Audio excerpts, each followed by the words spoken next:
बंधुगण नमस्कार। मु आपनको कविता यूट्यूब चैनल रे स्वागत जनाऊँगी। आपण मानक जदि मोर वीडियो पसंद आसथिबो ताहले वीडियो टी को लाइक और मो चैनल को सब्सक्राइब कर दियंतु। आज आमे बनेइबा अटा चकुड़ी। एथि पई मु पानी को गरम करि नेइछि। पानी को बेसी फुटेइबेनी, हल्का उषुम रखिबे। 3 कप पानी रे मु 3 कप अधा अटा ऐड कर दउछि।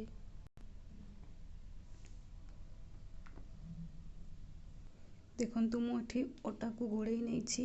एथिरे आमे स्वाद अनुसार लूण और चीनी ऐड कर दबा। निज स्वाद अनुसार चीनी को देबे। या को भलो भाबरे गोळेइ दबा।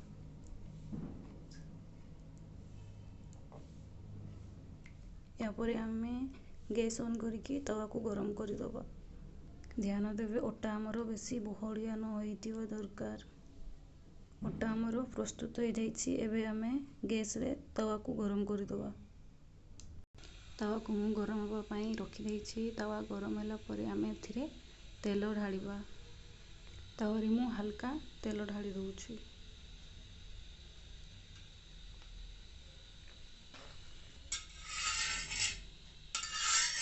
आपण को घरे करी सकाळे ब्रेकफास्ट भाबरे खाई पारिबे।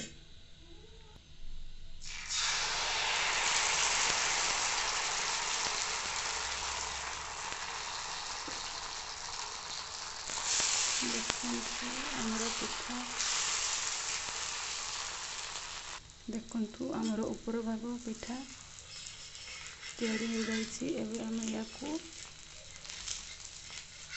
पलटै दबा।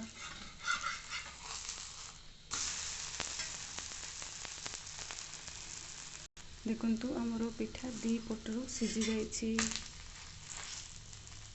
एपरि भाबरे आमे सबु अटा रे एभलिया पिठा बनेइबा।